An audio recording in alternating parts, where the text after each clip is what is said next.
Semoga. Bismillahirrahmanirrahim. Alhamdulillahirabbil alamin. Assalamualaikum warahmatullahi wabarakatuh. Waalaikumsalam warahmatullahi wabarakatuh. Alhamdulillahirabbil alamin. Segala puji dan syukur hanya milik Allah Subhanahu wa taala semata. Karena hanya dengan nikmat dan karunia-Nya siang ini kita semua bisa berkumpul kembali untuk melanjutkan kajian tadabbur kita terhadap surat Shad yang sudah kita tadaburi selama 4 pekan berturut-turut, dan saat ini kita sudah sampai di bagian kelima ya Pak Ustadz, dan insya Allah mudah-mudahan kita senantiasa diberikan kemudahan dan kelancaran dalam menjalankan ibadah rutin kajian tadabbur setiap Rabu siang ya. Alhamdulillah kita sudah sampai terakhir itu di ayat yang ke-40 ya Pak Ustadz.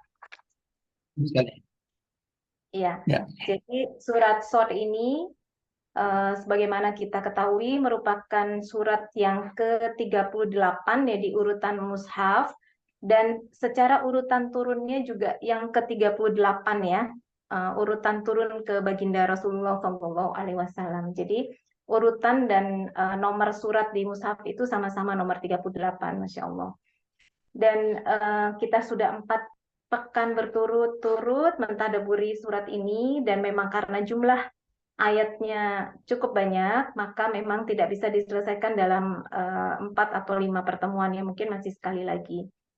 Nah, di sini kita sudah, kalau kita sedikit mengulang ya Pak Ustadz, mungkin karena banyak juga yang mungkin baru join di minggu ini, di ayat 1 sampai ayat 16 itu kita sudah mentadaburi dan sudah dijelaskan oleh Ustadz di mana Allah menerangkan bahwasanya siapapun yang memusuhi para nabi atau berusaha untuk menghalang-halangi dakwah nabi maka akan hancur atau terkena azab Allah.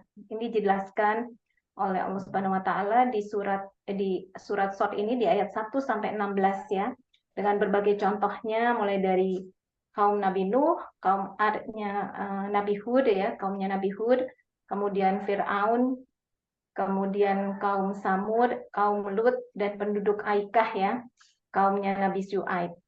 Ya. Nah, kemudian di bagian kedua, yaitu di ayat 17 sampai dengan ayat 26 ini dikisahkan tentang beberapa nabi di sini mulai dari Nabi Daud, kemudian disusul dengan putra Nabi Daud yaitu Nabi Sulaiman. Dan untuk selanjutnya kita akan mentadaburi ayat 41 dan seterusnya. Di sini mungkin kita akan mendengar kisah-kisah Nabi Ayub ya Pak Ustadz. Ya. Dan beberapa nabi pilihan.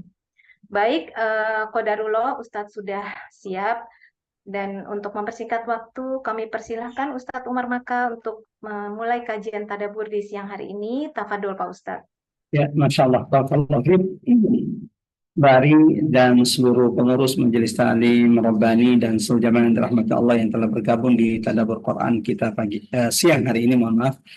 Kembali melanjutkan tadabbur Quran kita, yaitu tadabbur surah-surah sesuai urutan turunnya kepada baginda Nabi Sallallahu Alaihi Wasallam, dan alhamdulillah mulai dari surah pertama yang diturunkan Allah kepada Nabi Muhammad yaitu surah Al-Alaq, kedua surah Al-Muddathir, Al-Muzammil, Al-Qalam, Al-Fatihah, dan seterusnya.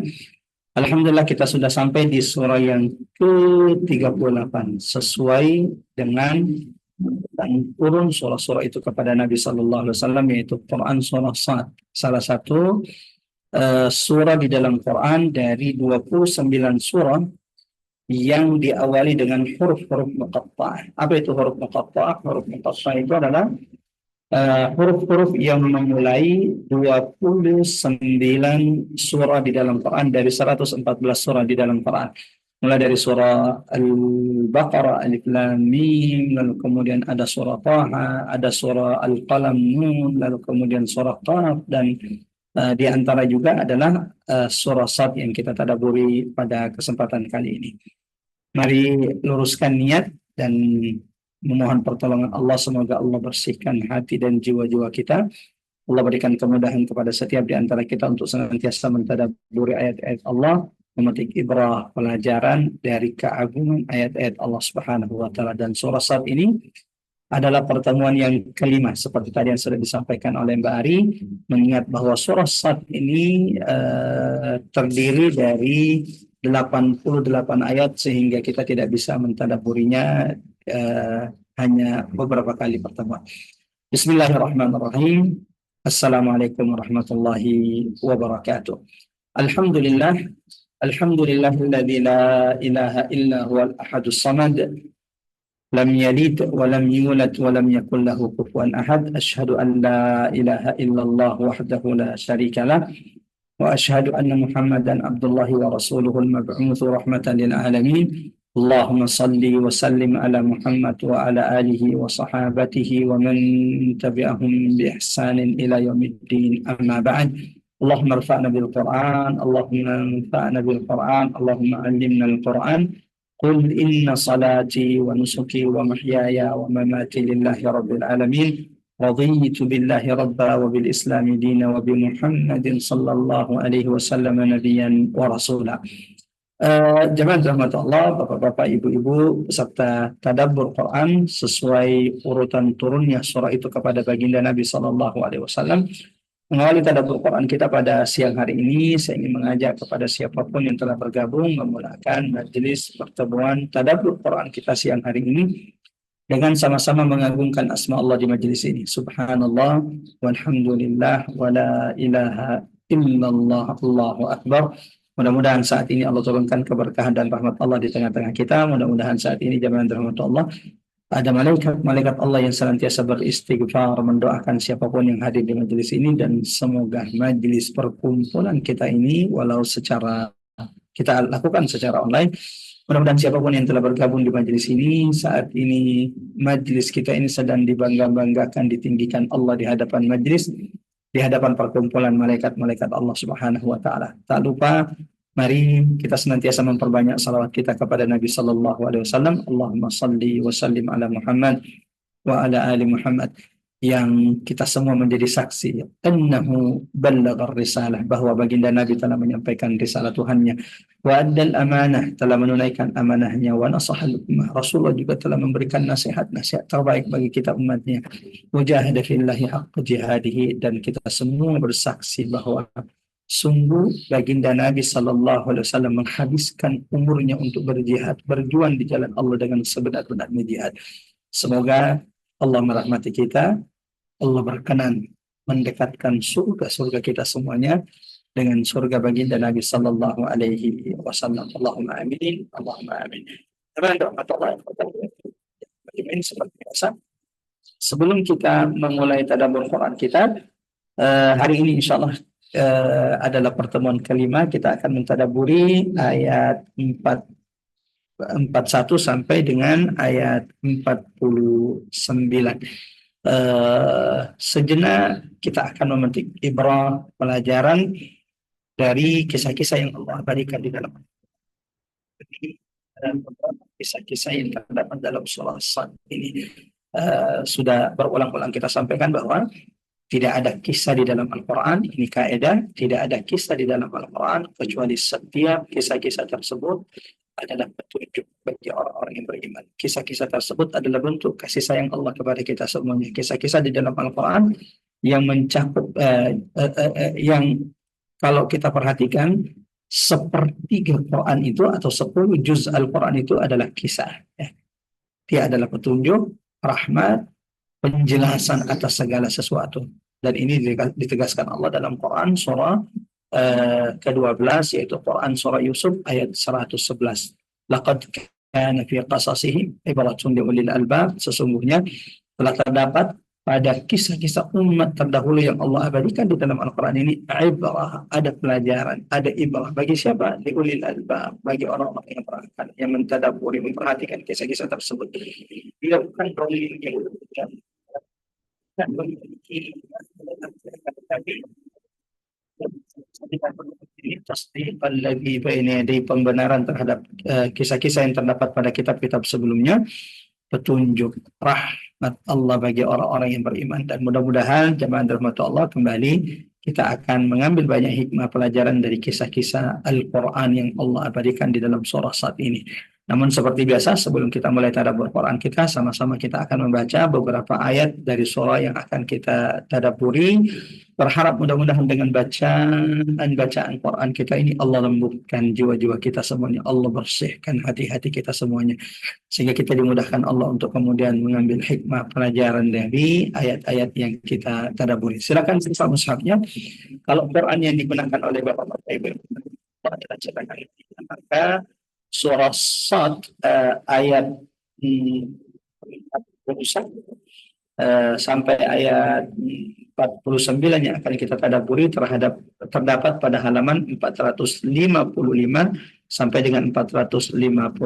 Akan tetapi jika di antara jamaah rahmatullah tidak memungkinkan untuk membuka mushaf karena sedang dalam safar atau dengan udzur lainnya, silakan dibuka di mushafnya, atau silakan di layar kami coba share screen ayat yang akan kita baca, dan selanjutnya insya Allah akan kita tadabburi pada kesempatan kali ini. Mulai dari ayat 41 dari surah Sad. Silakan diperhatikan, dan yang mau membaca juga silakan diikuti bacaannya tanpa harus mengaktifkan mikrofon dari perangkat masing-masing. Dibaca sambil tanpa harus mengaktifkan mikrofonnya. Semoga insya Allah setiap huruf yang kita baca atau yang kita dengarkan dari surah Sad ini menjadi pemberat timbangan amal kebaikan kita kelak di sisi Allah Subhanahu wa taala. A'udzu billahi minasy syaithanir rajim.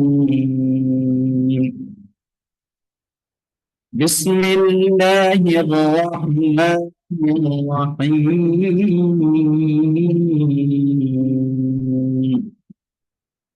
واذكر عبدنا أيوب إذ نادى ربه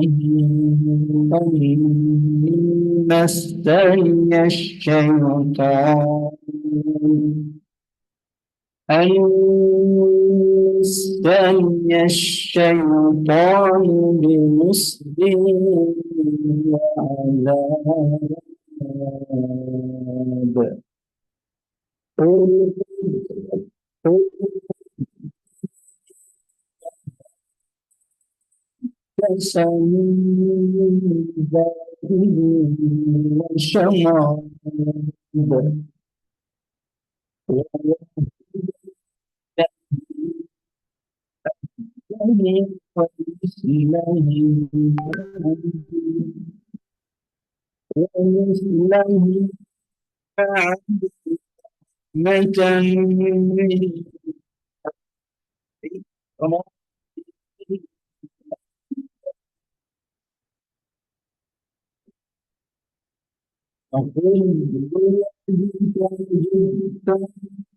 فاضرب به ولا تحنث إنا وجدناه صابرا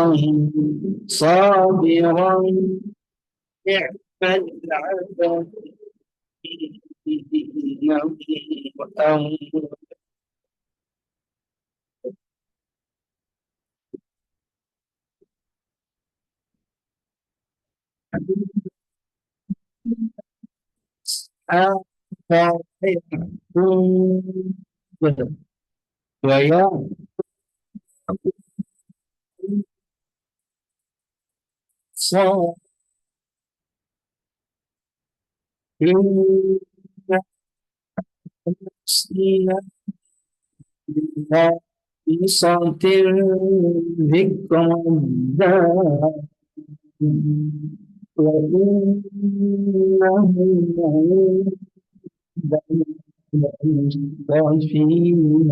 لمصطفين الأخيار. Allahumma arhamna bil Quran. Allahumma arhamna bil Quran.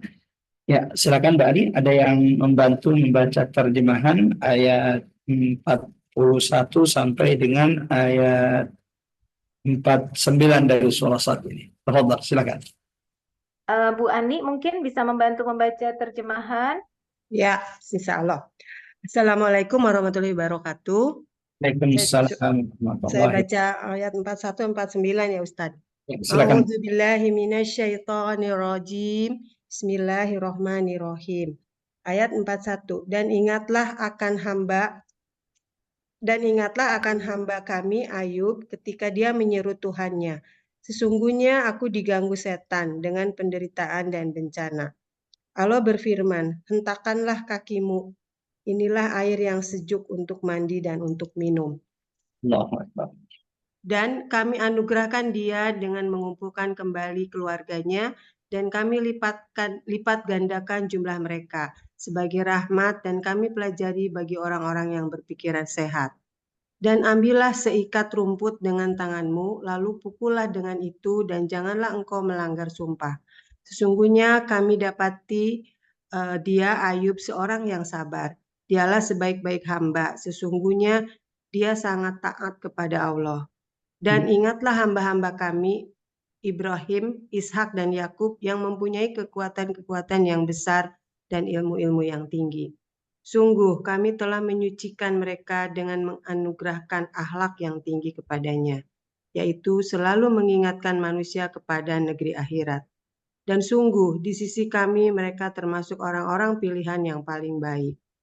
Dan ingatlah Ismail, Ilyasa, dan Zulkifli, semuanya termasuk orang-orang yang paling baik. Ini adalah kehormatan bagi mereka, dan sungguh bagi orang-orang yang bertakwa disediakan tempat kembali yang terbaik. Shadaqallahul azim. Maha benar Allah dengan segala firman. Masya Allah. Barakallahu fiik jemaah rahmatullah, Bapak-bapak Ibu Majelis Taklim Rabbani yang sudah sama-sama kita membaca surah Shad ayat 31 sampai beberapa ayat, lalu kemudian alhamdulillah kita baru saja mendengarkan terjemahan surah Shad ayat 41 sampai 49 yang dibacakan oleh Bu Ani. Mudah-mudahan siapapun yang telah membaca dan mendengarkan setiap ayat-ayat dari surah Shad yang kita baca ini menjadi pemberat timbangan mizan amal-amal kita kelak di sisi Allah Subhanahu wa taala. Bukankah Nabi mengatakan, aku tidak mengatakan alif lam mim itu satu huruf, akan tetapi alif itu satu huruf, lam satu huruf, dan mim satu huruf, dan setiap satu huruf dari bacaan Quran ini ada 10 pahala kebaikan yang dicatatkan di sisi Allah Subhanahu wa taala. Sehingga kata ulama, di antara amal ibadah yang memberatkan timbangan amal-amal kita kelak di sisi Allah adalah tilawatul Quran. Sering-seringnya kita memperbanyak bacaan Al-Quran. Mudah-mudahan jemaah rahmatullah bacaan Quran kita tadi telah mendapatkan pahala terbaik di sisi Allah Subhanahu wa taala. Kita mulai tadabbur Quran kita, Masya Allah, di pertemuan kelima tadabbur surah Shad, memetik ibrah, pelajaran, hidayah, dan zikirah dari surah-surah yang diturunkan Allah kepada Nabi Sallallahu Alaihi Wasallam melalui malaikat Jibril sesuai dengan urutan turunnya surah tersebut. Dan menariknya, Masya Allah, surah Shad ini adalah surah yang ke-38 diturunkan Allah kepada Nabi, dan urutannya di dalam mushaf itu sama. Jadi urutan di mushaf surah Shad itu adalah surah ke-38, dan Masya Allah urutan turunnya juga kepada Nabi juga adalah surah yang ke-38. Tadi di awal Masya Allah Mbak Ari sudah menyampaikan intisari ringkasan dari pembahasan kita dari 4 tadabbur sebelumnya. Mulai dari bagaimana Allah Subhanahu wa taala menjelaskan akan Al-Quran, dan bagaimana Nabi Muhammad sallallahu alaihi wasallam yang diutus oleh Allah, dan sikap orang-orang musyrik, orang-orang kafir Quraisy yang mengingkari, mendustakan, bahkan memusuhi dakwah Nabi Muhammad sallallahu alaihi wasallam. Tak jarang mereka kemudian menyakiti Nabi sallallahu alaihi wasallam secara psikis ataupun secara fisik. Tak jarang sahabat-sahabat Nabi sallallahu alaihi wasallam yang mendapatkan intimidasi, siksaan, bahkan di antara sahabat Nabi ada yang wafat, ada yang gugur syahid karena mempertahankan akidah tauhid la ilaha illallah di tengah siksaan pembesar-pembesar Quraisy saat itu. Lalu kemudian Allah menceritakan, memberikan peringatan keras kepada orang-orang kafir Quraisy, orang-orang musyrik Mekah saat itu yang memusuhi dakwah Nabi Sallallahu Alaihi Wasallam, bahwa jika mereka tidak berhenti, jika mereka tidak berhenti memusuhi dakwah Nabi Sallallahu Alaihi Wasallam, maka mereka akan dibinasakan, dihancurkan Allah sehancur-hancurnya, sebagaimana umat-umat terdahulu yang mereka pernah dengarkan kisah-kisahnya itu dibinasakan Allah karena mereka mendustakan Rasul, Nabi yang diutus Allah kepada mereka.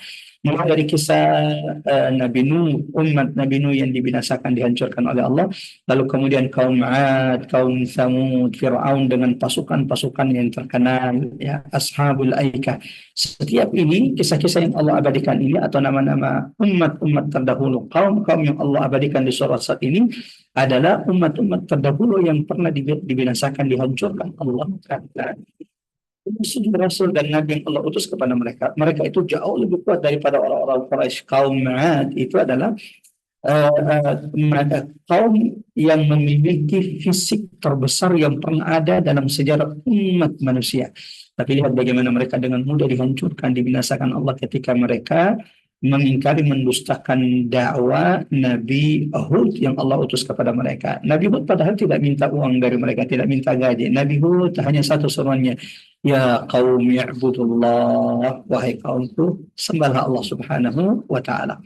Setelah itu jawaban Allah, setelah Allah menceritakan kisah umat-umat terdahulu yang dibinasakan, dihancurkan Allah, dan mereka jauh lebih kuat, lebih hebat, lebih kaya dari orang-orang Quraisy yang memusuhi dakwah Nabi Muhammad SAW. Di ayat-ayat berikutnya Allah kemudian mengabadikan beberapa kisah-kisah Quran, ya. Kisah-kisah nabi-nabi sebelum Nabi Muhammad SAW, yang di antara hikmah dari kisah-kisah ini sebagaimana disebutkan oleh ulama-ulama tafsir, kisah-kisah yang Allah abadikan selanjutnya ini adalah kisah-kisah yang di antara tujuannya adalah tathbit, meneguhkan hati Nabi Muhammad SAW.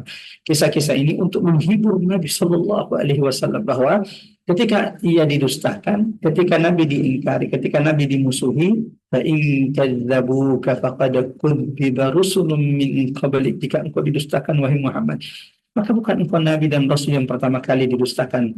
Faqad kudziba rusulun min qablika ja'u bil bayyinati waz zuburi wal kitabil munir.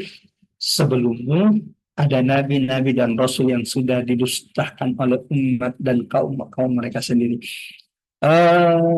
Ya, kisah-kisah berikut ini adalah penguat Nabi Muhammad SAW, hiburan bagi Rasulullah SAW yang saat itu sedang berada dalam ujian berat tantangan dakwah Rasulullah SAW.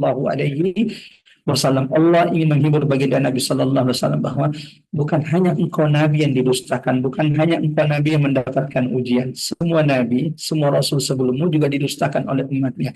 Dan semua nabi-nabi dan rasul sebelum Muhammad juga memiliki ujian mereka, dan mereka bersabar menghadapi ujian tersebut. Di antara kisah nabi-nabi tersebut yang Allah abadikan sebagai tasliyah, hiburan, penguat bagi Nabi sallallahu alaihi wasallam, tasbit li fuadi Rasul sallallahu alaihi wasallam, adalah kisah Nabi Daud alaihissalam yang sudah kita sampaikan di pertemuan sebelumnya. Ya, silakan dilihat di rekamannya jika ada yang belum ikut. Lalu kemudian setelah kisah Nabi Daud alaihissalam, Allah kemudian melanjutkan dengan menceritakan kepada baginda Nabi sallallahu alaihi wasallam kisah putra Nabi Daud alaihissalam, yaitu Nabi Sulaiman alaihissalam. Nabi Sulaiman yang merupakan seorang nabi sekaligus seorang raja dari Bani Israel. Akan tetapi ia juga tidak luput dari ujian yang menimpa Nabi Sulaiman alaihissalam. Lalu kedua nabi ini ketika diuji oleh Allah, mereka segera kembali kepada Allah. Innahu awwab. Sebagaimana Allah abadikan di dalam Al-Quran bahwa di antara sifat utama kedua nabi ini yang merupakan ayah dan anak, Nabi Daud dan Nabi Sulaiman, innahu awwab. Mereka ini adalah hamba Allah Subhanahu wa taala yang senantiasa taat kepada Allah dan senantiasa segera kembali kepada Allah Subhanahu wa taala. Sehingga dua nabi ini bersabar menghadapi ujian-ujian yang datang kepada mereka. Inilah yang menjadi sebab Allahu Akbar, Allah tinggikan derajat mereka. Sehingga jamaah rahmat Allah, di dalam Quran surah Sad ini Allah Subhanahu wa taala mensifati kedua nabi ini, yaitu Nabi Daud dan Nabi Sulaiman alaihissalam, wa inna lahu indana lazulfa wa husna ma'ab, di ayat 40 dari surah As-Sad, ya. bahwa sesungguhnya Nabi Sulaiman sebagaimana juga Nabi Daud alaihissalam betul-betul memiliki kedudukan, Allahu Akbar, derajat yang tinggi di sisi Allah, husna ma'ab, dan tempat kembali yang terbaik. Dari mana mereka berdua mendapatkan kedudukan yang tinggi ini dan tempat kembali yang terbaik ini? Atas ketaatan mereka dari sabar dan ujian Allah Subhanahu wa taala. Ini sebuah penguat bagi Nabi bahwa ketika Nabi Muhammad bersabar atas ujian yang menimpa Nabi sallallahu alaihi wasallam, dia juga akan seperti Nabi Daud dan Nabi Sulaiman, bahkan lebih baik dari Nabi Daud dan Nabi Sulaiman. Karena dari semua nabi dan rasul yang paling berat ujiannya itu adalah Nabi Muhammad sallallahu alaihi wasallam, imamul anbiya'i war rusul, dan kita bangga menjadi umat Nabi Muhammad sallallahu alaihi wasallam. Raditu billahi rabba wa bil islami dina wa bi Muhammadin sallallahu alaihi wasallam nabiyyan wa rasula. Lalu kemudian jemaah teman-teman, kisah siapa lagi yang Allah ceritakan kepada Nabi? Ustaz, kenapa mesti harus banyak kisah yang Allah abadikan di surah saat ini? Ujian Nabi itu tidak mudah jemaah teman-teman. Ujian dakwah Nabi Muhammad itu amat sangat berat. Bagaimana kemudian dia didustakan oleh orang-orang terdekatnya sendiri. Yang pertama kali memusuhi Nabi itu kan, dan paling keras permusuhannya kepada Nabi bukan orang lain. Beliau, bukan orang lain. Bahkan dia adalah paman Nabi sendiri. Yang Allah abadikan namanya di dalam Al-Quran. Dalam Quran surah Al-Lahab, Tabbat yada Abi Lahabi wa Tabbat. Nabi pernah diboikot selama 3 tahun. Beliau, kemudian kerabatnya dari Bani Hashim, serta sahabat-sahabat Nabi Muhammad SAW, 3 tahun itu diboikot oleh orang-orang kafir Quraisy. Allahu Akbar. Ustaz, ada gambaran tidak bagaimana beratnya boikot tersebut? Jangan dramatis. Boikot ini ada 2. Boikot secara ekonomi, tidak boleh ada yang kemudian bermuamalah secara ekonomi dengan Nabi Muhammad SAW. Kalau ada yang berani melakukan itu, mereka juga akan diboikot. Kemudian yang kedua adalah boikot secara sosial. Tidak boleh ada kabilah-kabilah menikahkan putra-putri mereka dengan putra-putri Nabi Muhammad SAW. Allahu Akbar.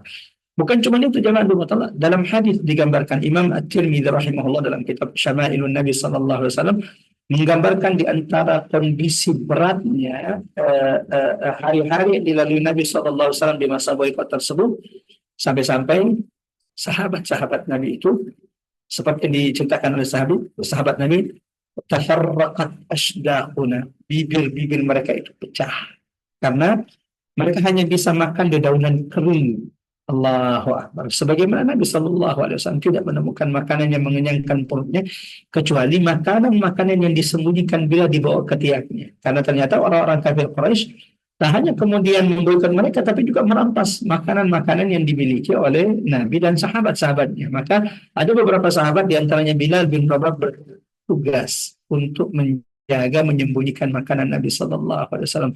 Dan ini bukan waktu 3 hari, bukan 1 bulan, 3 tahun. Nabi, Allahu Akbar, keluarganya, sahabat-sahabat Nabi itu diboikot. Selesai boikot, apakah ujian itu juga selesai kepada Nabi? Tidak, jangan. Boikot akhirnya berhenti. Akan tetapi ujian yang menimpa baginda Nabi Sallallahu Alaihi Wasallam tidak berhenti. Selesai boikot, wafat paman tercinta Abu Thalib yang selama ini menjadi pelindung dakwah Nabi Sallallahu Alaihi Wasallam. Belum hilang rasa sedih paman tercinta yang mengasuh semenjak umur 8 tahun sampai dewasa, sampai menikah. Belum hilang kesedihannya. Ditambah bahwa pamannya tidak mau mengucapkan syahadat la ilaha illallah menjelang wafatnya. Belum hilang kesedihan Nabi Sallallahu Alaihi Wasallam, bertambah puncak kesedihan Nabi Sallallahu Alaihi Wasallam ketika istri tercinta, wanita yang tidak pernah tergantikan sedikit pun dalam hati Rasulullah Sallallahu Alaihi Wasallam, yaitu Bunda Khadijah, sehingga tahun tersebut dinamai dengan Amul Huzn. Ya. Begitu berat ujian Nabi Sallallahu Alaihi Wasallam, maka ada banyak kisah-kisah yang Allah abadikan di dalam Al-Quran. Allah turunkan kepada Nabi Sallallahu Alaihi Wasallam mengingatkan kekasihnya Muhammad Sallallahu Alaihi Wasallam, bersabarlah atas ujian wahai Muhammad, karena inilah menjadi sebab engkau akan ditinggikan derajatmu. Kalau engkau diuji, kalau engkau mendapatkan ujian yang berat, nabi-nabi sebelumnya juga sudah mendapatkan ujian berat. Ini di antara hikmah. Kenapa? Jamaah rahmatullah, begitu banyak kisah-kisah yang Allah abadikan di dalam Al-Quran kepada Nabi Sallallahu Alaihi Wasallam, khususnya kisah-kisah para nabi-nabi terdahulu, orang-orang saleh, al-akhyar, manusia-manusia terbaik yang pernah ada di atas muka bumi ini, yang juga mendapatkan ujian-ujian berat. Sebelum saya masuk di kisah ini, akhi wa ukhti fillah, bapak-bapak, ibu-ibu yang dirahmati Allah, dunia darul ibtilah, dunia ini adalah tempat kita diuji oleh Allah. Jangan sampai ada di antara kita yang ingin mendapatkan iman yang tinggi, tapi kemudian tidak mau diuji oleh Allah. Al-ibtila sunnatullah. Ujian itu adalah sunnatullah. Tidak ada manusia kecuali pasti diuji oleh Allah. Setiap kita itu pasti akan mendapatkan ujian. Ujian kita berbeda-beda satu dengan yang lain. Ada orang diuji dengan pasangannya, ada orang diuji dengan kemiskinan, ada orang diuji dengan berkurangnya harta, ada orang yang diuji dengan anaknya, ada orang dengan penyakit. Siapapun yang diuji. Akbar. Saya ingin mengatakan seperti apa yang Allah ingatkan kepada Muhammad, engkau bukanlah orang yang pertama kali diuji oleh Allah Subhanahu wa taala. Orang-orang beriman sebelum kita, Allahu Akbar, semua sudah diuji oleh Allah. Dan mereka bersabar atas ujian-ujian tersebut. Dan karena itulah mereka mendapatkan derajat yang tinggi, derajat yang tinggi di sisi Allah. Wa husna ma'ab. Dan karena mereka bersabar atas ujian-ujian tersebut, mereka kemudian mendapatkan tempat kembali yang terbaik di sisi Allah Subhanahu wa taala. Saya ingin mengatakan kepada seluruh jamaah yang rahmatullah yang menghadiri tadabbur Quran kita, bersabarlah, sabran hatta talqal habib indal kautsar.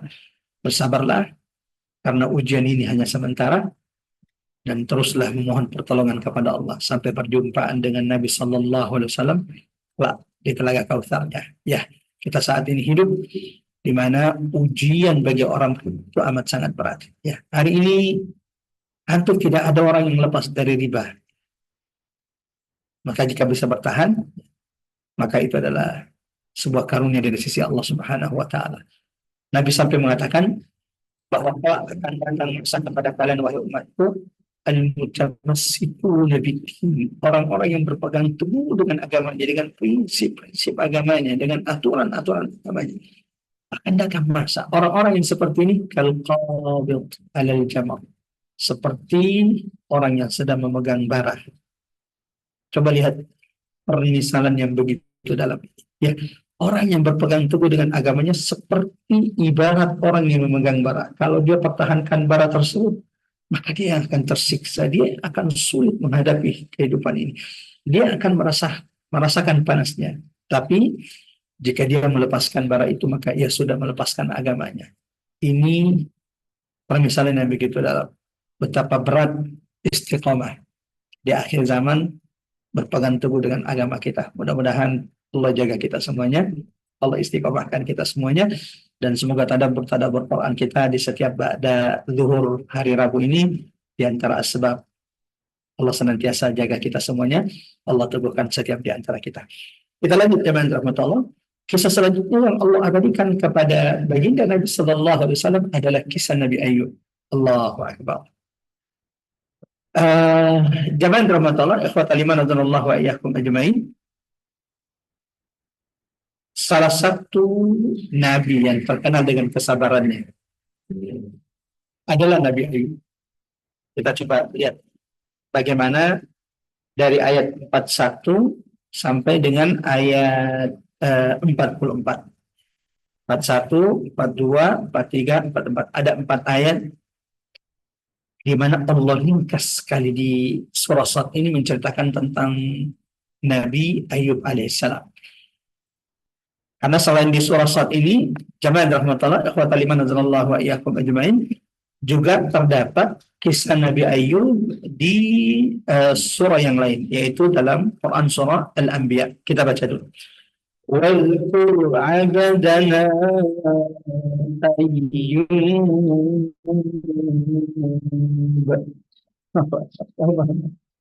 Apakah engkau merasa berat dengan ujianmu? Ya. Apakah engkau merasa berat dengan setiap ujian-ujian yang datang kepadamu? Ingatlah wahai Muhammad. Ingatlah abadana Ayyub. Salah satu hamba kami yang bernama Ayyub. Irnada rabbahu anni massani asyaitan binusbin wa adab. Ketika Ayyub berdoa kepada Allah, ya Allah, wahai Tuhanku, sesungguhnya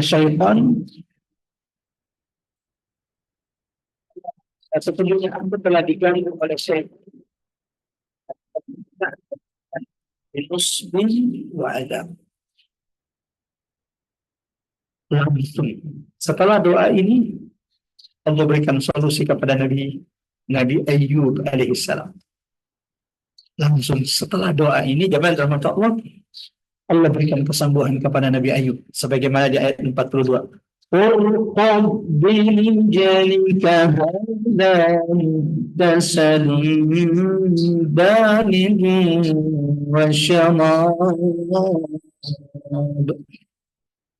Bagaimana Allah menyembuhkan Nabi Nabi Ayyub alaihissalam. Disebutkan di ayat ini. Hentakkanlah kakimu hai Ayyub. Inilah air yang sejuk. Setelah dia hentakkan kakinya, Allahu Akbar, memancar air yang sejuk yang Allah perintahkan kepada Nabi Ayyub untuk digunakan mandi dan juga sebagian diminum. Apa yang terjadi setelah itu? Allahu Akbar. Setelah beliau mandi, setelah beliau minum air tersebut yang memancar dari bekas hentakan kakinya, seakan-akan beliau tidak pernah sakit sebelumnya. Saya akan bacakan dulu ayatnya, nanti insya Allah coba kita rangkum secara singkat beberapa pelajaran yang terdapat di 4 ayat ini, serta sedikit kita sampaikan kisah-kisah Nabi Ayyub yang terdapat di surah-surah yang lain, atau kemudian disebutkan ulama-ulama tafsir, termasuk yang disebutkan Nabi SAW dalam hadisnya. Jadi setelah beliau mandi, setelah beliau minum, saat itu pula Allah sembuhkan beliau. Allahu Akbar. Wa wahabna lahu ahlahu ma'ahum rahmatan minna. Maka kami karuniakan kepada Ayyub, ya, keluarganya. Kita jelaskan apa maksud dikaruniakan keluarganya. Wa mislahu ma'am. Dan serupa itu artinya 2 kali lipat Allah karuniakan keluarga kepada Nabi Ayyub dari yang ia kehilangan. Sebagai bentuk rahmat Allah kepada Ayyub dan keluarganya, wa dzikra ulil albab. Allah. Kisah Nabi Ayyub ini, jemaah Allah tidak ceritakan cuma sekedar pelengkap Quran, pelengkap surah saja, tidak. Demi Allah tidak. Coba lihat apa yang Allah katakan di sini. Dzikra. Kisah ini peringatan. Kisah ini pelajaran yang begitu besar. Bagi siapa? Liulil albab. Bagi orang yang punya akal. Bagi orang yang mau berpikir. Bagi orang yang mau mentadabburi, memperhatikan kisah-kisah yang Allah abadikan di dalam Al-Quran. Wa qul biyadika dirsan fadrib bihi wa la tahnath. Dan ambillah olehmu wahai Ayyub, ya, seikat rumput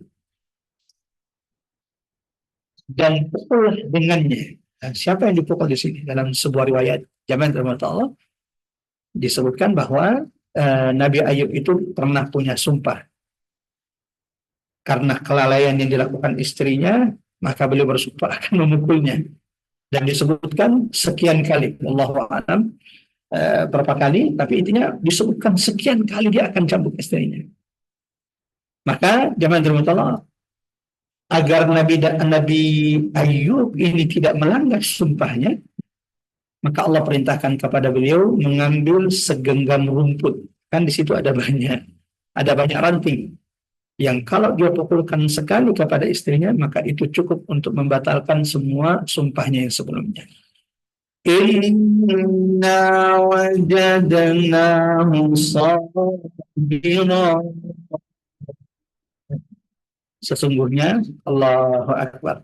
Ini sanjungan bukan dari manusia kepada Ayub. Ini sanjungan dari Tuhan pencipta langit dan bumi. Allahu Akbar. Betapa beruntungnya siapapun di antara kita jika ia disanjung oleh Allah di hadapan malaikat, termasuk orang-orang yang bersabar. Allahu Akbar. Salah satu orang yang mendapatkan pahala yang tidak terbatas di sisi Allah itu adalah orang-orang yang bersabar. Innama yuwaffas sabiruna ajrahum bighairi hisab. Dan Nabi Ayub itu mendapatkan sanjungan gelar bahwa dia orang bersabar bukan dari manusia tapi dari Allah Subhanahu wa taala. Inna wajadnahu sabira. Sesungguhnya kami mendapati hamba kami Ayub sabira, adalah orang yang bersabar. Ni'mal 'abdu innahu awwab.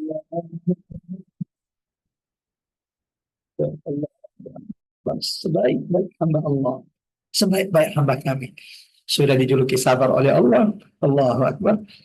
Dijuluki ni'mal abd, sebaik-baik hamba. Ya, siapa yang tidak mau dijuluki ni'mal abd, sebaik-baik hamba di hadapan Allah, ya. Kemudian Allah tegaskan innahu awwab, sesungguhnya dia Ayub adalah hamba kami yang senantiasa taat, senantiasa kembali kepada Allah Subhanahu wa taala. Ibu-ibu, bapak-bapak, jamaah yang dirahmati Allah, ada tidak di antara jamaah yang mau mendapatkan kemuliaan seperti, walau jelas kita tidak akan pernah mendapatkan kemuliaan seperti Nabi Ayub, tapi ada tidak di antara kita yang ingin mengikuti jejak Nabi Ayub, mendapatkan sanjungan, ya, derajat keutamaan di sisi Allah seperti yang Allah abadikan di dalam Quran ini? Ini tidak didapatkan Ayub begitu saja. Inna wajadnahu sabira, gelar orang yang sabar. Ni'mal 'abdu, sebaik-baik hamba. Innahu awwab, sesungguhnya dia adalah hamba yang senantiasa taat dan senantiasa kembali kepada Allah. Ini didapatkan Ayub dengan sabarnya belum mendapati ujian, melalui ujian-ujian Allah. Dan ini hiburan kepada Nabi Muhammad sallallahu alaihi wasallam, bahwa jika engkau hari ini mendapatkan ujian berat, wadhkur abdana Ayub, sebelum kamu ada hamba kami yang bernama Ayub, wahai Muhammad, yang juga ujiannya berat. Allahu Akbar. Kemudian Allah, tolong dicatat poin ini. Derajat manusia itu ditentukan oleh dua hal, kata ulama. Kedudukan kita nanti di surga itu ditentukan oleh dua hal. Satu, derajat kita, maqam, kedudukan kita nanti di sisi Allah pada hari kiamat ditentukan satu oleh amal-amal kita. Innal ladzina amanu wa 'amilus shalihat lahum jannatun tajri min tahtihal anhar. Ditentukan oleh salat-salat kita, puasa-puasa kita, sedekah-sedekah kita, jihad kita dengan diri kita atau dengan tenaga kita atau dengan diri kita atau dengan diri kita.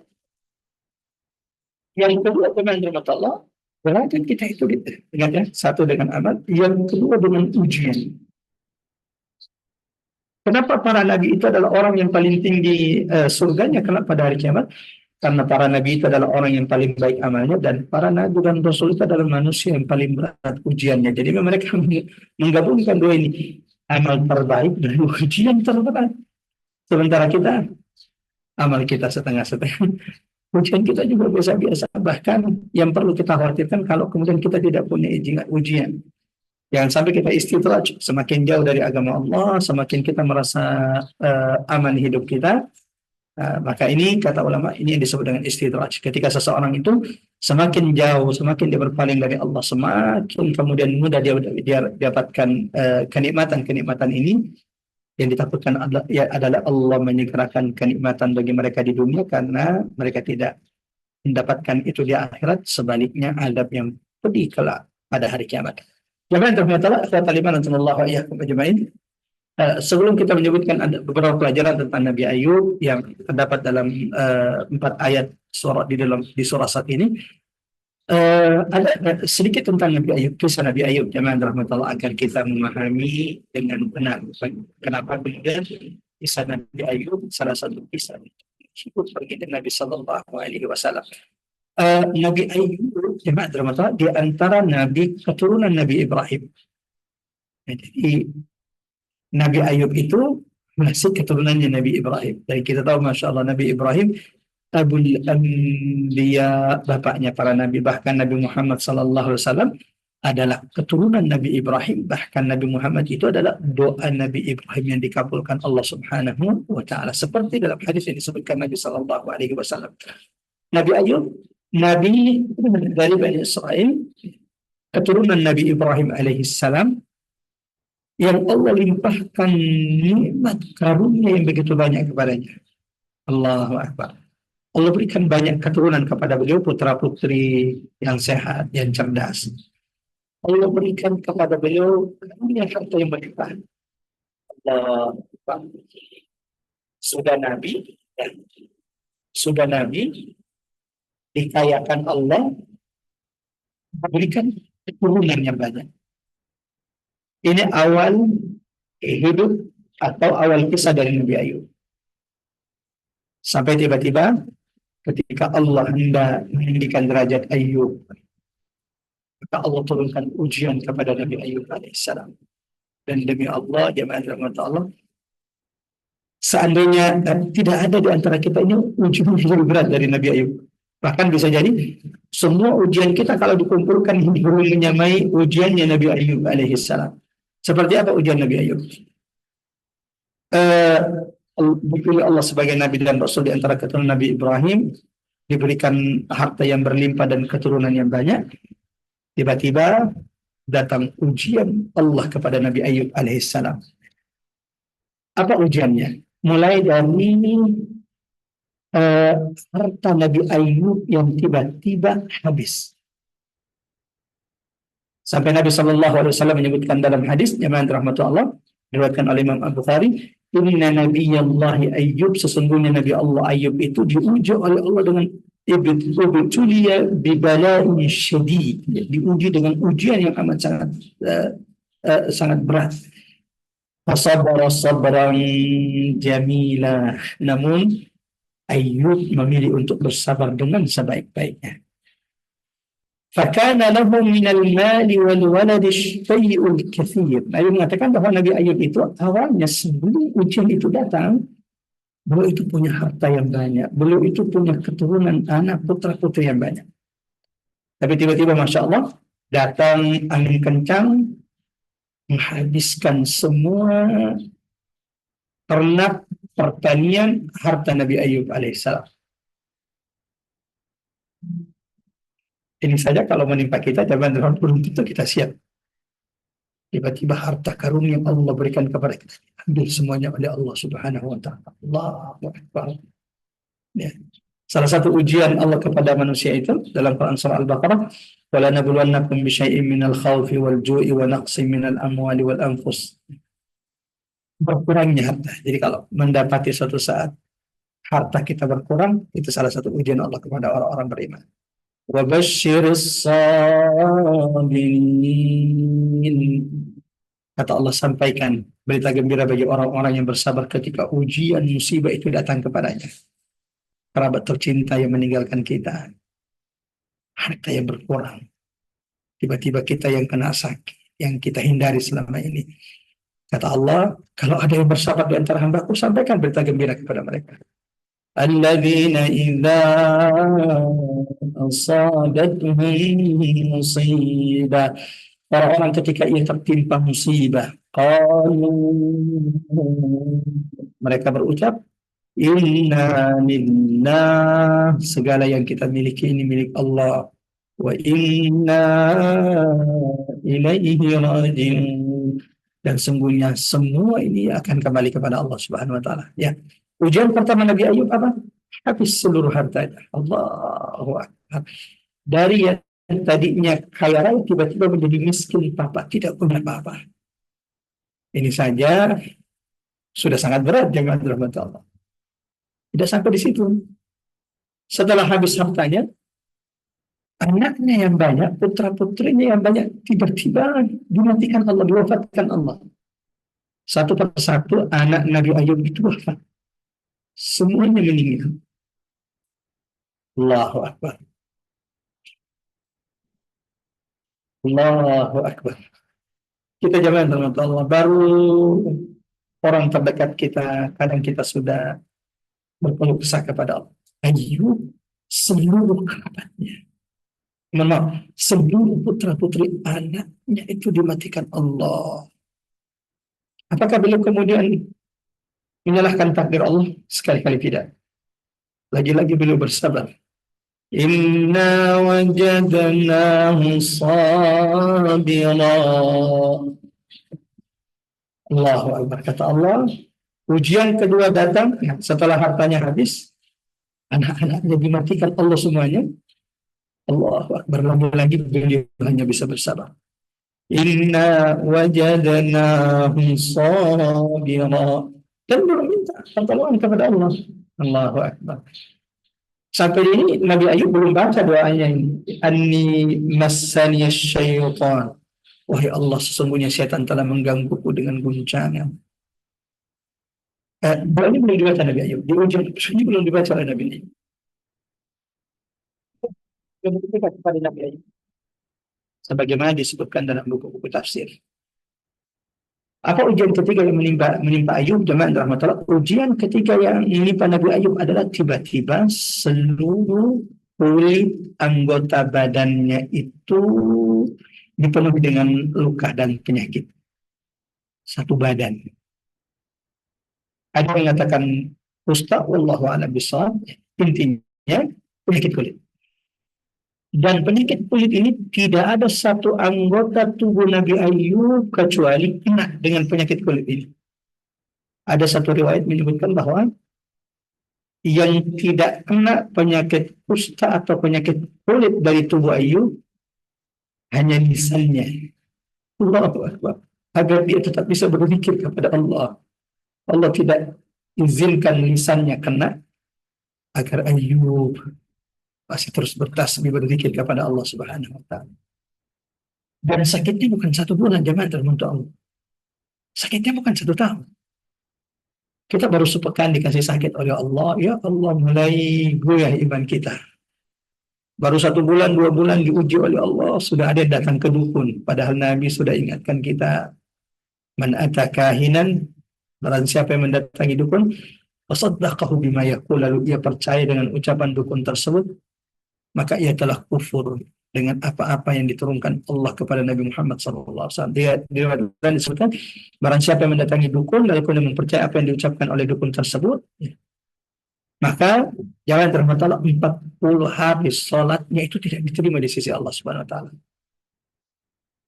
Berapa lama Nabi Ayub? Ada riwayat mengatakan Nabi Ayub itu kena penyakit kulit sampai kemudian ia ditinggalkan oleh kaumnya, tinggal ya di ujung kampung, ujung kota. Tidak ada orang yang mau mendekat. Padahal ini Nabi kaya raya, punya anak yang banyak. Tapi hartanya tiba-tiba diambil oleh Allah. Semua keturunannya juga diambil oleh Allah, dimatikan Allah. Yang ketiga apa? Kena penyakit kulit. Berapa lama penyakit kulit ini? Penyakit kulit ini menimpanya sampai selama 18 tahun. Allah. Kalau di antara jamaah ada yang saat ini sedang sakit, terus berikhtiar mencari kesembuhan.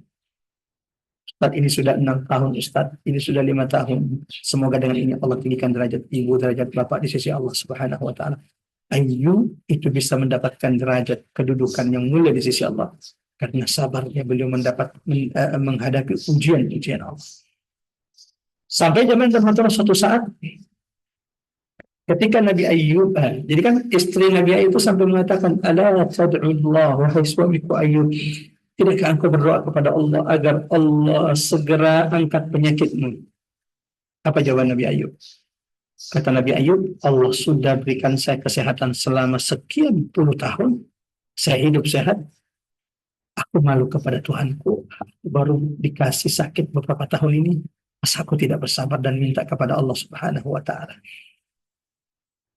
Pada akhirnya jamaah rahmat Allah, ya, karena Nabi Ayub kasihan kepada istrinya, ia akhirnya membaca doa ini yang diabadikan Allah dalam Quran surah Sad ayat 41, sebagaimana juga diabadikan Allah dalam Quran surah Al-Anbiya ayat 83.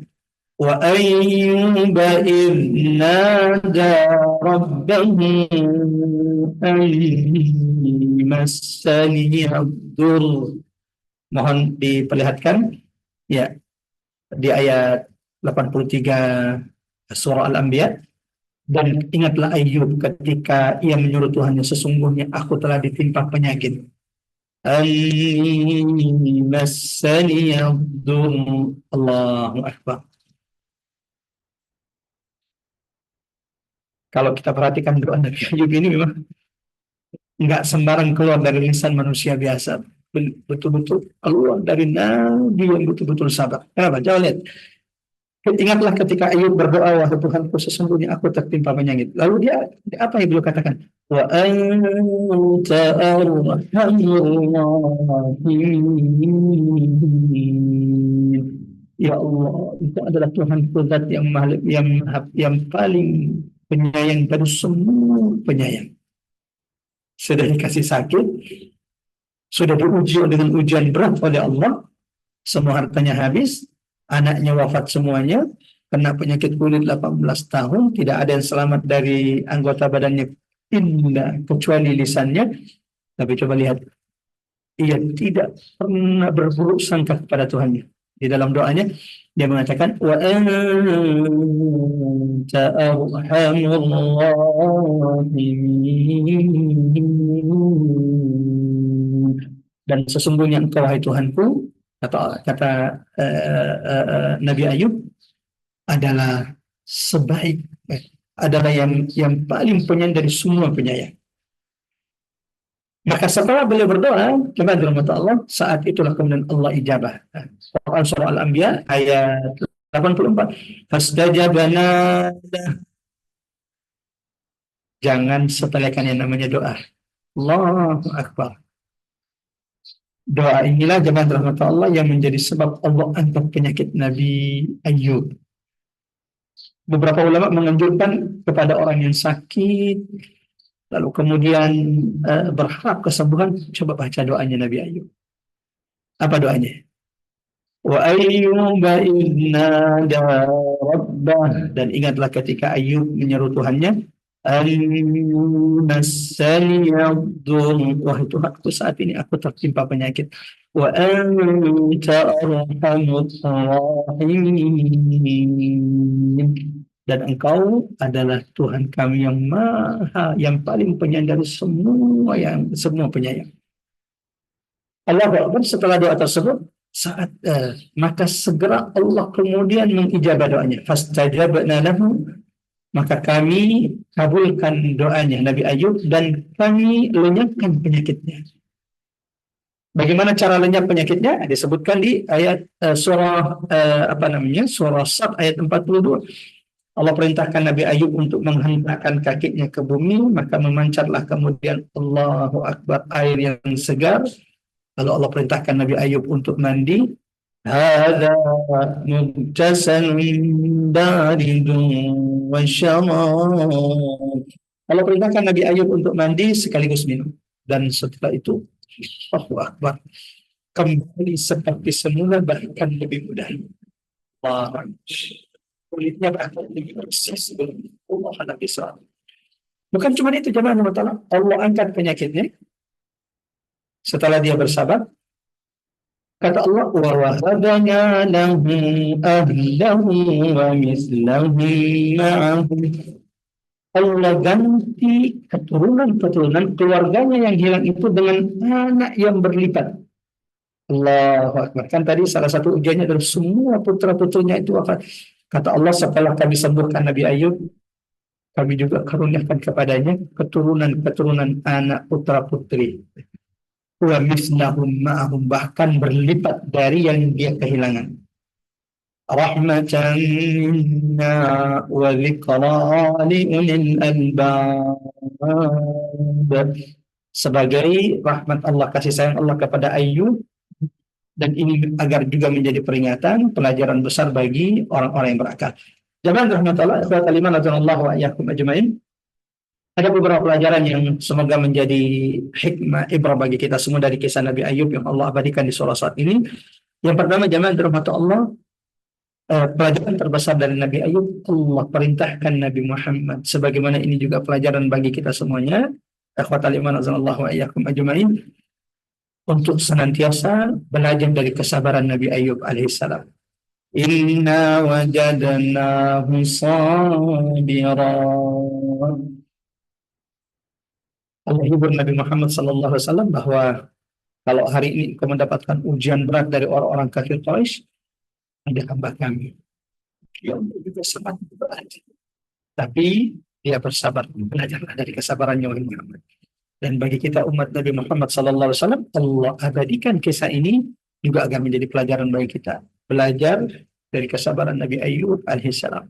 Tidak ada manusia yang tidak diuji oleh Allah. Bahkan setiap manusia itu akan diuji sesuai dengan kadar keimanannya.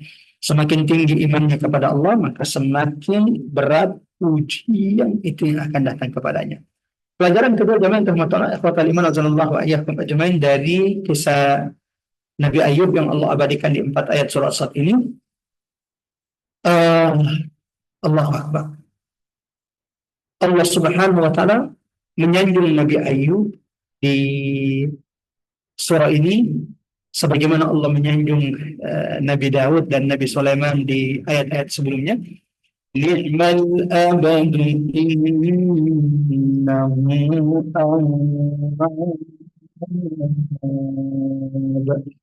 Nabi Ayub, sebagaimana Nabi Sulaiman, sebagaimana sebelumnya Nabi Daud, Allahu Akbar, adalah hamba yang tidak pernah putus untuk senantiasa melakukan ketaatan kembali kepada Allah Subhanahu wa taala. Dalam kondisi apapun itu. Dalam kondisi apapun itu. Nabi Ayub, Allahu Akbar, 18 tahun beliau diuji oleh Allah dengan penyakit, tapi tidak pernah beliau berhenti berzikir, berhusnudzan, berbaik sangka kepada Allah Subhanahu wa taala. Pelajaran terakhir dari kisah Nabi Ayub sebelum kita lanjut ke kisah berikutnya, jamaah rahmatullah. Jangan sepelekan doa. Ya. Jamaah rahmatullah ikhwatal iman azanallahu wa iyyakum ajmain. Turunnya pertolongan Allah kepada Nabi Ayub itu setelah Nabi Ayub bersungguh-sungguh berdoa kepada Tuhannya. Seberat apapun masalahmu, seberat apapun ujian kita, mintalah kepada Allah, Zat yang maha mendengarkan, maha melihat, maha berkuasa atas segala sesuatu, agar Allah kuatkan kita semuanya, agar Allah sabarkan kita semuanya. Siapapun di antara jamaah yang saat ini sedang sakit, berdoa kepada Allah. Allah maha mendengar setiap munajat hambanya. Siapapun di antara jamaah yang saat ini sedang mendapati kesulitan hidup, punya masalah berat, demi Allah, ujianmu, masalahmu tidak lebih berat daripada ujian Nabi Ayub. Jika ujian Nabi Ayub saja, jika Nabi Ayub yang mendapatkan ujian begitu berat, Allah Maha Kuasa memberikan jalan keluar, maka ujian kita yang tidak seberapa ini, Allah Rabbus Samawati wal Ard, Maha Kuasa untuk memberikan jalan keluar atas setiap kesulitan-kesulitan kita. Dan Allah Maha mengabulkan doa hambanya jika ia sungguh-sungguh berdoa kepada Allah. Sebagaimana Allah janjikan dalam Quran surah Al-Baqarah, Quran surah kedua ayat 186, wa idza salaka ibadi anni, jika hambaku bertanya kepada Muhammad tentangku, fa inna maka katakan sesungguhnya aku ini amat sangat dekat kepada mereka. Ujibu da'watad da'i idza da'an, aku mengabulkan doa orang-orang jika ia berdoa kepadaku. Falyastajibu li wal yu'minu bi la'allahum yarshudun. Kita lanjut ayat berikutnya jamaah rahmatullah, setelah kisah Nabi Ayub. Ini pun sudah kita ringkas jamaah rahmatullah ikhwatal iman azanallahu wa iyyakum ajmain. Ada beberapa potongan-potongan, beberapa kisah-kisah Israeliat yang memang sengaja kami tidak sampaikan pada kesempatan kali ini. Kita ingin fokus mengambil pelajaran dari kisah Nabi Ayub. Ya. Belajar dari kesabarannya, belajar dari ketaatan Nabi Ayub alaihissalam di tengah ujian, di tengah musibah. Ia tidak kemudian berkurang ketaatannya kepada Allah. Yang ketiga, belajar dari doa Nabi Ayub. Jangan sepelekan doa. Doa itu adalah senjata orang-orang yang beriman sebagaimana sabda Nabi sallallahu alaihi wasallam. Setelah Nabi Ayub juga dengan Allah, Allah kembali menyebutkan beberapa nabi menyebutkan beberapa nabi di ayat berikutnya agar kisah mereka juga menjadi pelajaran bagi baginda Nabi sallallahu alaihi wasallam. Wadhkur ibadana Ibrahim wa Ishaq wa Yaqub. Dan ingatlah wahai Muhammad, kalau hari ini engkau mendapatkan ujian berat, ingatlah di antara nabi-nabi kami juga sebelum engkau ada yang mendapatkan ujian yang sangat berat. Siapa itu? Wadhkur ibadana, ingatlah hamba-hamba kami, Nabi Rasul sebelum engkau Muhammad, yang ujiannya juga sangat berat. Di antaranya Ibrahim. Siapa yang meragukan ujian Nabi Ibrahim? Allahu Akbar. Terusir dari negerinya, negeri Babilonia. Bukan cuma itu, disiksa bahkan dibakar oleh penguasa zalim di Babilonia saat itu. Bukan cuma itu, jemaah rahmatullahi wabarakatuh. Ujian yang berat juga datang kepada beliau. Bukan cuma sampai ke situ saja. Ujian yang amat sangat berat ketika Allah perintahkan kepada Nabi Ibrahim agar Nabi Ibrahim menyembelih putranya Ismail. Siapa di antara kita yang sanggup melakukan itu? Dan demi Allah, Ibrahim sanggup untuk itu dan dia sudah siap untuk menyembelih putranya sampai kemudian datang malaikat Allah menyelamatkan Ismail, karena ini hanya ujian Allah kepada Ibrahim alaihissalam. Bukan hanya Ibrahim, Allah juga menyebutkan wa Ishaq. Ingatlah Nabi dan Rasul yang sebelum engkau Muhammad, Ibrahim, putranya Ishaq, wa Yaqub. Dan ini juga Allah berikan bagaimana ujian Yaqub, kesabaran Nabi Yaqub, terpisahkan dari putranya Yusuf alaihi salam, dari Yusuf masih kecil sampai kemudian Yusuf menjadi penguasa di Mesir. Dan ya tidak pernah putus optimismenya, husnudzannya kepada Allah bahwa Allah pasti akan mengembalikan suatu saat putranya. Allahu Akbar. Ada apa dengan tiga nabi ini? Ulil aidi wal absar. Ibrahim, Ishak, Yaqub, ini adalah nabi-nabi kami yang kuat, memiliki kekuatan iman, kekuatan amal. Wal absar, sebagaimana nabi-nabi ini memiliki kekuatan yang Allah karuniakan kepada mereka. Inna akhlaqnahum bi khalisatin dzikrad dar. Kata Allah, sesungguhnya kami telah mensucikan mereka dengan menganugerahkan akhlak yang tinggi kepadanya, yaitu selalu mengingatkan manusia kepada negeri akhirat. Allahu Akbar. Allahu Akbar. Ya. Allah ingatkan kisah ini sebagai pelajaran bagi Nabi Muhammad, dan juga pelajaran bagi kita jemaah rahmatullah. Kita selesaikan dulu. Wa innahum indana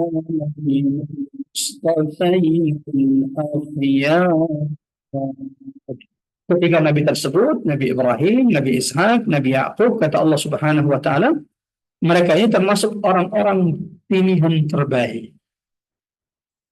Lagi-lagi, apa yang menjadikan mereka menjadi manusia pilihan yang terbaik di sisi Allah? Al-Mustafain al-Akhyar. Ujian para nabi tersebut, Ibrahim, Ishak, Yaqub, yang tidak ringan. Ujian mereka amat sangat berat, tantangan dakwah mereka sangat berat. Kemudian jemaah Allah, dakwah mereka, kesabaran mereka berdakwah, mengingatkan manusia untuk senantiasa takut kepada hari akhirat Allah Subhanahu wa taala. Inilah yang menjadikan sebab tiga nabi ini menjadi manusia-manusia pilihan di sisi Allah, al-Mustafain al-Akhyar, manusia yang mendapatkan kedudukan kemuliaan di sisi Allah Subhanahu wa taala. Dan ini penguat bagi Nabi sallallahu alaihi wasallam bahwa ujian yang menimpa Nabi Muhammad juga pernah menimpa Nabi Ibrahim, Nabi Yaqub, Nabi Ishaq, Nabi Yaqub. bahwa tugas Nabi Muhammad SAW mengingatkan orang-orang Quraisy, mengingatkan umat manusia untuk beriman kepada hari kiamat, walau Nabi kemudian ditertawakan, walau Nabi kemudian dilecehkan, ya. Aidza mitna wa kunna turaban a inna lafi khalqin jadid. Apakah masuk akal? Mustahil, enggak mungkin wahai Muhammad. Kalau kami ini sudah mati, terus kami sudah menjadi tanah, menjadi tulang belulang, enggak mungkin kami bisa hidup kembali. Ini mustahil, ini jauh, enggak mungkin, tidak bisa diterima akan. Allah ingatkan, kalau engkau kemudian diingkari, didustakan nabi sebelum Muhammad kami Ibrahim, Ishak, Yakub, mereka senantiasa bersabar menyampaikan, mengingatkan umat manusia untuk kemudian beriman kepada hari akhirat. Sampai di sini, jamaah rahmatullah, ikhwatal iman azanallahu wa iyyakum ajmain. Pelajaran dari kisah Nabi Ibrahim, Ishak, Yakub, dan ini amat sangat diringkas oleh Allah Subhanahu wa taala di surah ini, adalah belajar dari kekuatan iman mereka. Ujian berat, cobaan berat, tidak membuat mereka goyah dari jalan Allah Subhanahu wa taala. Yang kedua, belajar dari Ibrahim, Ishak, Yakub atas kedalaman ilmu yang Allah karuniakan kepada mereka, yang membuat kita selamat istiqamah di jalan Allah jika Allah karuniakan ilmu yang benar dari sisi Allah kepada kita semuanya. Rabbi zidni ilma warzuqni fahma. Yang ketiga, jamaah rahmatullah, ikhwatal iman wa iyyakum ajmain, belajar dari Nabi Ibrahim, Nabi Ishak, Nabi Yakub. Teruslah ibu-ibu Majelis Ta'lim Rabbani, pengurus Majelis Ta'lim Rabbani, dan seluruh jamaah yang dirahmati Allah, teruslah berdakwah, teruslah ingatkan manusia kepada hari akhirat, untuk beriman kepada hari di mana kita akan dibangkitkan di hadapan Allah, lalu mempertanggungjawabkan setiap ucapan dan perbuatan mereka. Tiga nabi tersebut, Ibrahim, Ishak, Yakub, salah satu yang Allah sanjungkan kepada mereka, inna akhlasnahum bi khalisatin dzikrad dar. Sesungguhnya kami telah mensucikan mereka dengan mengkaruniakan kepada mereka akhlak yang tinggi, ya, karena mereka ini adalah orang-orang yang selalu mengingatkan manusia kepada hari kiamat. Khususnya orang-orang terdekat kita, mengingatkan pasangan kita, mengingatkan anak-anak kita. Dan kalau kita perhatikan Al-Quran, jamaah termasuk salah satu pembahasan yang paling sering berulang-ulang di dalam Al-Quran adalah pembahasan tentang beriman kepada hari kiamat. Itu berarti salah satu yang penting untuk kita ajarkan kepada anak-anak kita adalah menanamkan sejak dini kepada anak-anak kita untuk beriman kepada hari kiamat, hari pembalasan Allah Subhanahu wa taala. Dua ayat terakhir, jamaah termasuk Allah, atau dua ayat terakhir pada kesempatan kali ini.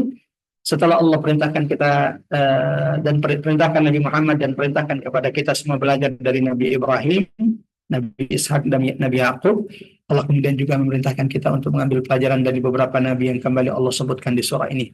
Wadhkur Ismaila wal Yasa'a wa dzal kifl. Dan ingatlah wahai Muhammad, jika hari ini engkau diuji, jika hari ini engkau mendapatkan cobaan yang begitu berat, nabi-nabi sebelum kami, nabi-nabi sebelum engkau wahai Muhammad juga mendapatkan ujian berat. Tak hanya Nabi Ayub, tak hanya Nabi Ibrahim, tak hanya Nabi Ishak, tak hanya Nabi Yakub, bahkan juga Ismail wal Yasa, Ilyasa, Nabi Zulkifli. Ketiga nabi ini juga mendapatkan ujian yang berat dan mereka bersabar atas ujian-ujian tersebut. Qul wa qul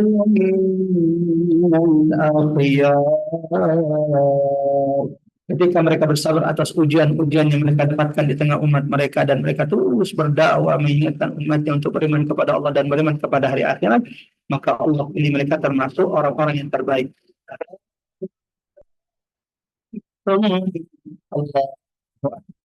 Semua kisah-kisah ini, mulai dari kisah umat-umat terdahulu yang dibinasakan Allah, lalu kemudian kisah nabi-nabi yang Allah ceritakan, Nabi Daud, Nabi Sulaiman, kemudian Nabi Ayub, Nabi Ibrahim, Nabi Ishak, Nabi Yakub, Nabi Ismail, Ilyasa, dan Dzulkifli.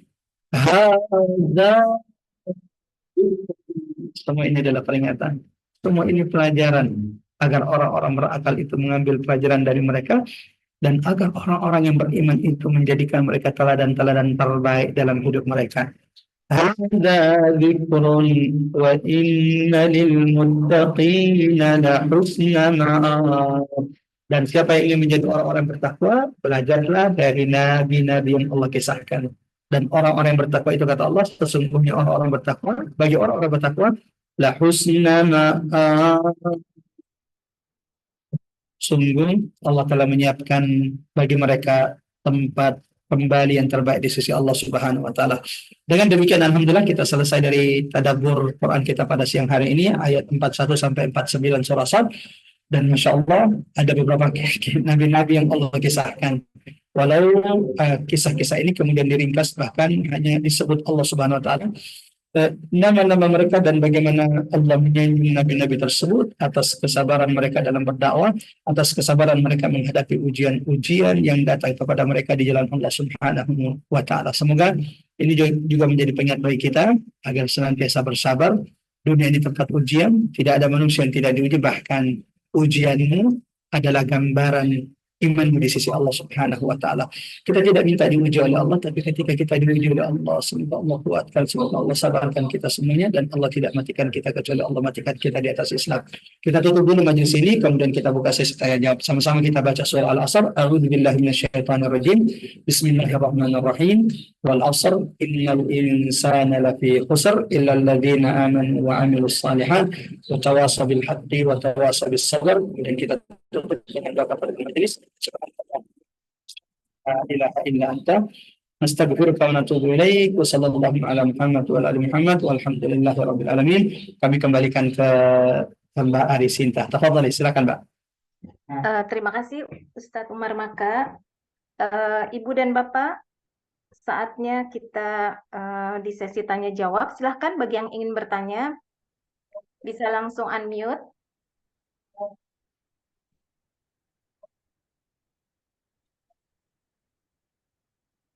Assalamualaikum Ustadz. Bu Ani mau bertanya. Warahmatullahi wabarakatuh. Silakan. Bu Ani. Silakan Ibu Ani. Ustadz tadi disampaikan ada apa? Kedudukan kita di surga ditentukan oleh dua hal ya, amal kita, tentu amal yang sesuai dengan yang di apa namanya di yang maksudnya begini Ustadz, ada yang kita sepertinya dari luar kelihatan beramal, tapi ternyata beramal maksudnya beribadah ya mahdoh gitu yang baik, tapi hatinya tidak untuk Allah gitu ya Ustadz. Jadi itu maksudnya termasuk amal-amal yang sesuai dengan apa ya namanya itu ya. Betul. Sesuai dengan Allah dan Rasulnya.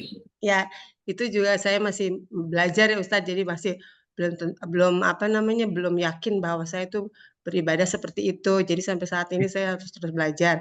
Kemudian tentang ujian ini Ustadz. Jadi kalau misalnya kita mendapat ujian itu bukannya itu adalah kesalahan kita, bahwa kita telah misalnya kesehatan ya, kita tidak memperhatikan tidak menjaga diri atau itu, tapi maksudnya nanti di situ dibilang ujian terberat yang bisa dilewati itu yang akan menjadi itu ya Ustaz. Gimana Ustaz, maksudnya ujian itu karena kesalahan kita atau memang Allah berikan gitu. Insyaallah, Masya Allah.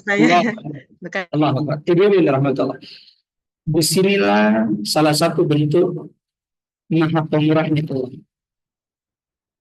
Kita yang salah, Allah kemudian uji kita, Allah ingatkan kita dengan ujian. Sudah itu, ketika kita bersabar dengan ujian tersebut, Allah jadikan itu penggugur bagi dosa-dosa kita, dan Allah jadikan ujian-ujian tersebut, jangan rahmatullah ikhwatal iman wa iyyakum ajmain, sebagai sebab Allah tinggikan derajat kita di sisi Allah Subhanahu wa taala. Nah, bagaimana membedakan kalau kemudian ini adalah azab atau ujian? Ini azab atau yang ibtila? Kalau itu menimpa orang-orang beriman, maka itu adalah ujian. Ya. Jika cobaan itu menimpa orang-orang beriman, jadi sudah berusaha istiqomah, lalu kemudian tiba-tiba ia tergelincir sejenak, ya, lalu kemudian Allah uji dia, maka ini cobaan bagi orang-orang beriman, ibtila bagi dia. Ya. Ketika dia bersabar, Allah jadikan itu sebagai penggugur dosa bagi mereka, dan Allah jadikan itu sebab Allah tinggikan derajat kedudukan mereka di surga Allah Subhanahu wa taala. Itu yang pertama. Kalau untuk orang kafir, jemaah rahmat Allah, orang yang durhaka kepada Allah, ketika ia ditimpakan musibah kepada Allah, maka itu biasanya bagian dari hukuman yang Allah berikan, iqab atau azab yang Allah berikan kepada mereka. Ini juga bisa menjadi sebab mereka kemudian ada yang kembali kepada Allah. Berapa banyak orang yang tadinya durhaka kepada Allah, tapi ketika dia diberikan hukuman kepada Allah, diazab oleh Allah, azab itu kemudian seperti kisah Ashabul Jannah, ya. Itu kemudian menjadi apa namanya pengingat bagi mereka untuk kembali kepada Allah, taubat, istighfar kepada Allah, sehingga kemudian Allah mengampuni dosa-dosa mereka. Wallahu a'lam bishawab. Seperti itu kira-kira. Jadi ujian itu jangan rahmat Allah bagi orang yang bertakwa, bagi orang yang beriman. Musibah yang datang kepada orang beriman itu diantara ujian-ujian Allah kepada mereka. Dan kalau kemudian dia bersabar, maka selain itu adalah penggugur dosa baginya di sisi Allah.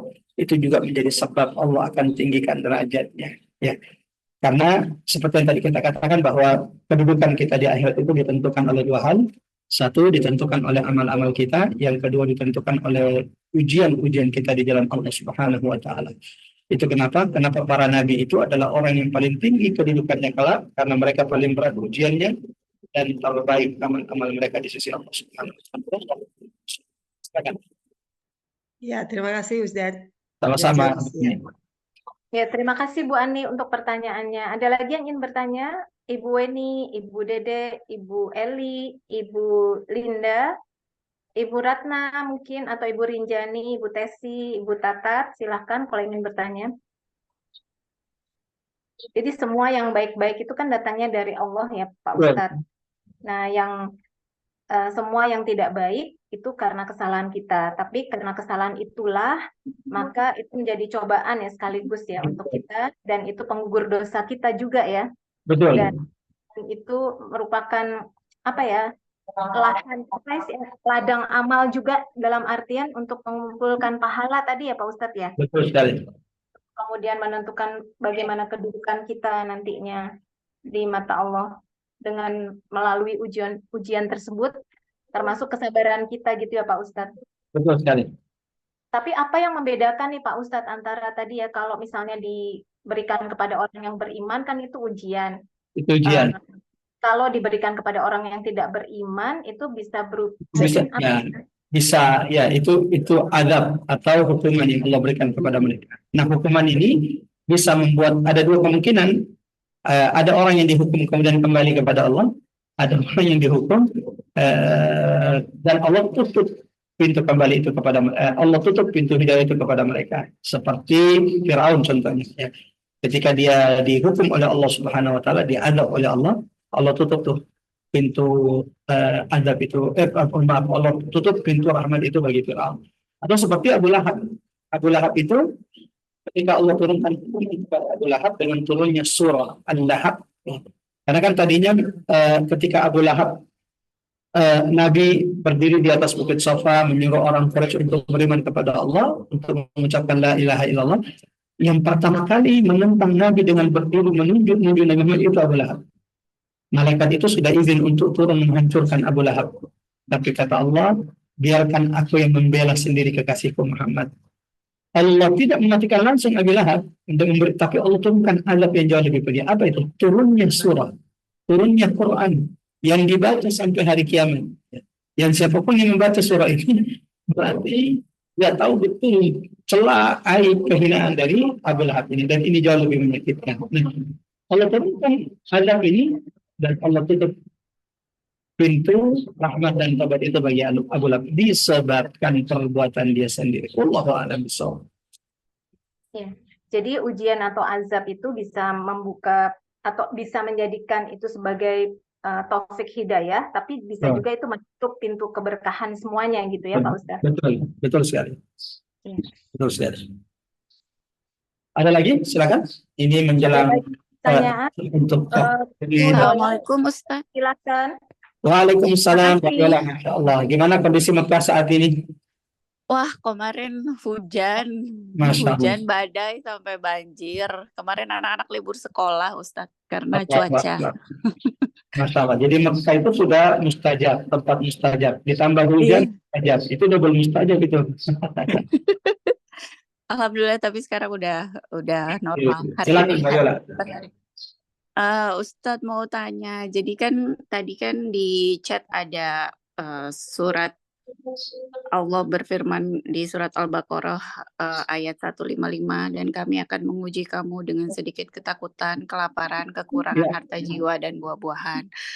Nah, kalau misalkan kayak hubungan antara suami istri gitu, apakah termasuk ujian khususnya bagi orang-orang yang beriman gitu, Ustadz? Lalu kalau misalkan kita bisa melewatinya, biasanya kan kalau ada hubungan yang tidak baik antara suami dan istri itu kan salah satu pasti ada yang tersakiti. Nah, ya, namanya manusia biasa, biasanya kan kayak suka masih ada rasa-rasa gimana gitu, walaupun ya udah nih kita udah sabar, sudah mencoba yang terbaik gitu ya, yang akhirnya bisa kembali sama-sama gitu. Tapi karena sudah ada luka gitu, bagaimana apakah ada amalan yang atau doa yang bisa untuk mengobati luka tersebut gitu.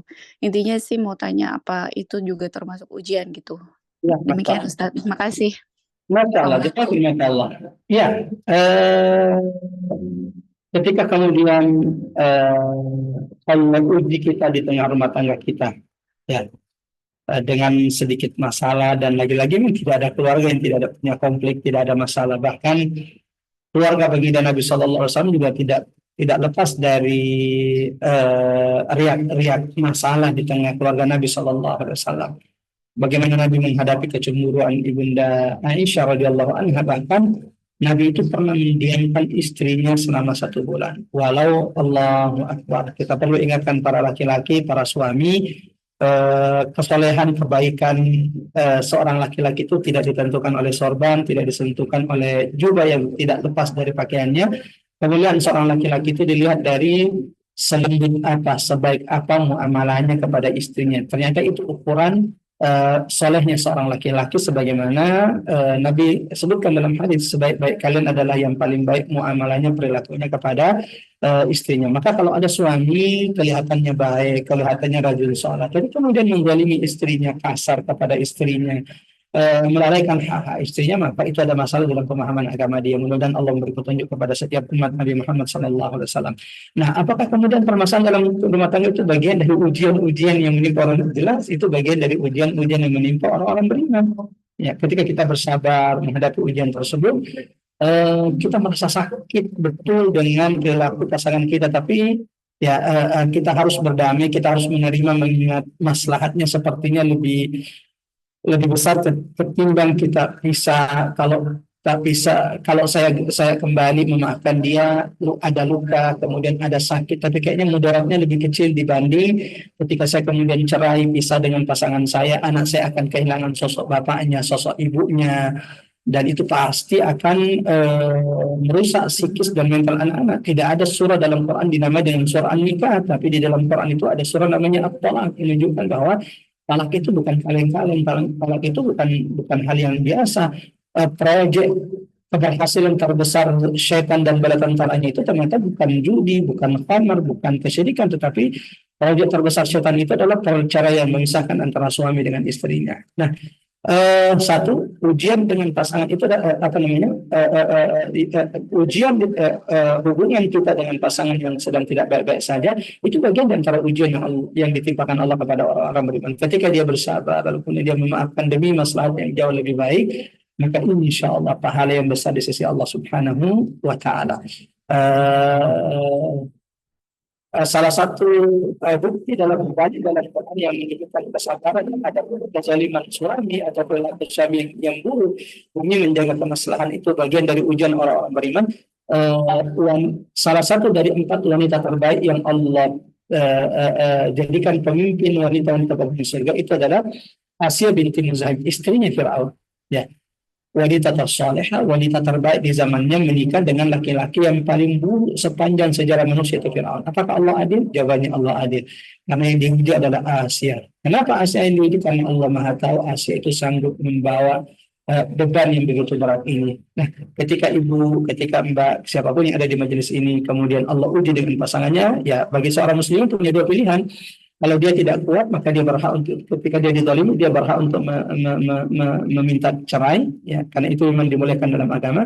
Tapi ketika dia bersabar dengan ujian yang berat itu, bisa jadi memang Allah sedang ingin meninggikan derajatnya, sebagaimana Allah meninggikan derajat Asia binti Muzahim dengan ujian yang amat berat dari suaminya Fir'aun. Wallahu a'lam bishawab.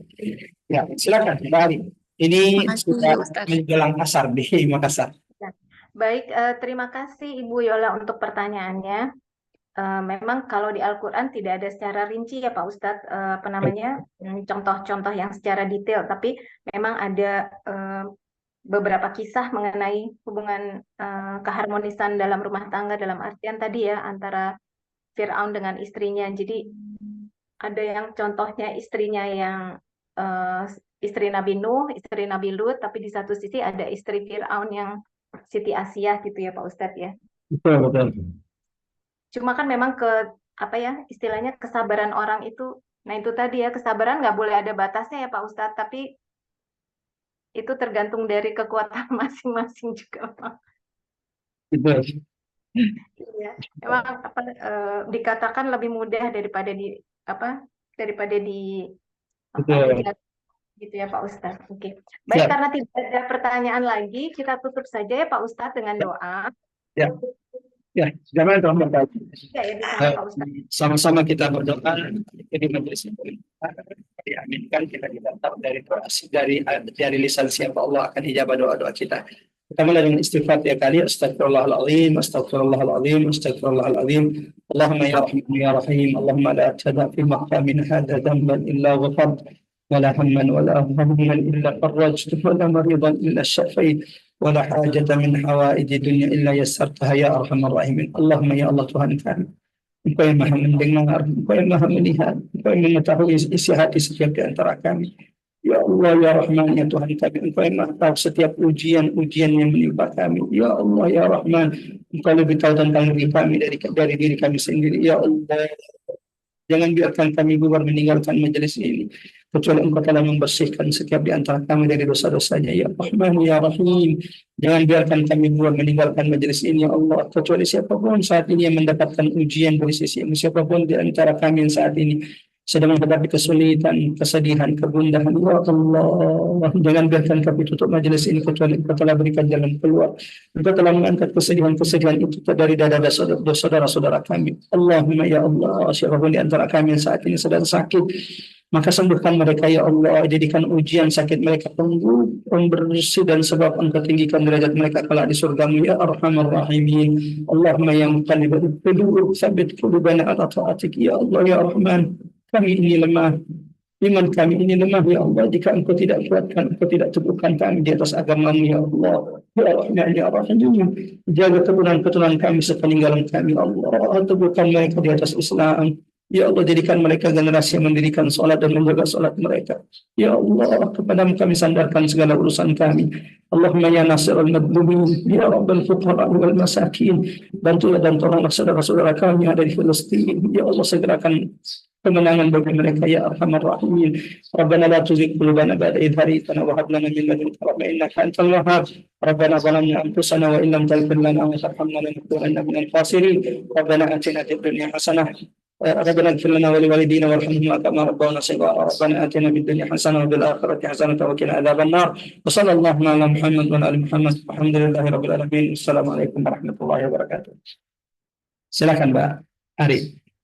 Ya, Waalaikumsalam warahmatullahi wabarakatuh. Terima kasih Pak Ustadz.